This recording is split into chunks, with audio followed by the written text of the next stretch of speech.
अस्सलामु अलैकुम सामीन। 15 ज़िलहिज्जा है, 4 जुलाई है। ख़बर का उन्वान है यकसा सिविल कोड और जमीयत उलमा।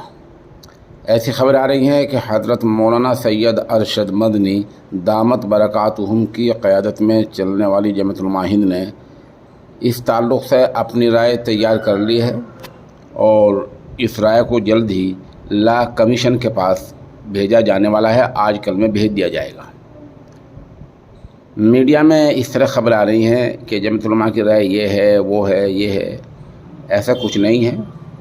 जमीयत उलमा उलमाए दीन की जमात है, अकाबिर की जमात है। जमीयत उलमा की राय यही हो सकती है और यही है कि कुरान और हदीस के ख़िलाफ़ जो भी कुछ होगा वो हमें मंजूर नहीं है। ये जमीयत उलमा ही की नहीं, हर ईमान वाले की, हर ला इलाहा इल्लल्लाह मुहम्मद रसूलुल्लाह सल्लल्लाहु अलैहि वसल्लम के पढ़ने और इकरार करने वाले की राय यही है कि कुरान और हदीस के ख़िलाफ़ जो भी होगा वो हमें मंजूर नहीं होगा। हम कुरान और हदीस पर ईमान लाने वाले हैं, उस पर अमल करने वाले हैं और हमारा मानना यह है कि हमारा दस्तूर, हमारा आइन, हमारा कानून सब कुछ इलामी है, आसमानी है, इल्म वही पर मबनी है। आइन हिंद ने भी हमें अपने मज़हब पर चलने की पूरी तरह इजाज़त दे रखी है। अब सवाल यह है, जैसे कि उत्तराखंड में सुना जा रहा है कि उत्तराखंड सरकार ने यूनिफॉर्म सिविल कोड लागू करते वक्त जो ड्राफ्ट तैयार किया है उसमें इद्दत को ख़त्म कर दिया है। सवाल यह है, क्या किसी सरकार के ख़त्म करने से इद्दत ख़त्म हो जाएगी? सवाल ही नहीं होता।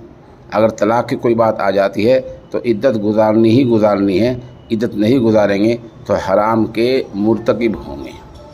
शरीयत में जो कानून रोज़ अव्वल से पहले दिन से है वही हम सब के लिए आमना सद्दक़ना, सुनने, मानने और मंजूर करने वाली बात है।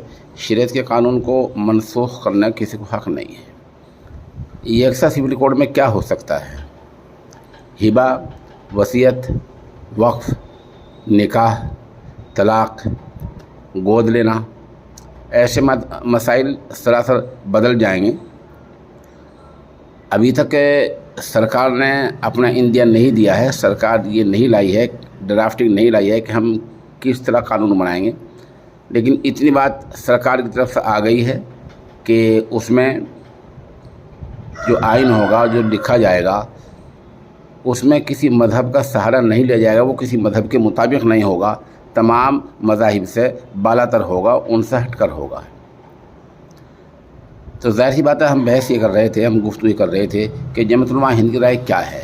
तो जमीयत उलमा हिंद हो, कोई भी मुसलमान हो, हर एक की यही राय है कि कुरान और हदीस के ख़िलाफ़ जो भी होगा वो हमें मंजूर नहीं है। अब कुरान और हदीस में क्या है आम मुसलमान को पता है, उलमा जानते हैं, तमाम मदारिस वाले जानते हैं। बस हमारा काम ये है हमारे अपने अंदर कि नेक समाज की तश्कील के लिए, समाज को नेक बनाने के लिए और समाज को सीधे रास्ते पर लाने के लिए हमें ज़्यादा से ज़्यादा मेहनत करनी होगी और हर घर तक ये आवाज़ पहुंचानी होगी कि आम मसाइल में, जो आम रोज़मर्रा के ज़िंदगी गुजारने के जो मसाइल आते हैं, उनमें कुरान और हदीस का क्या पैगाम है और इस्लाम की क्या तालीम और क्या हिदायत हैं।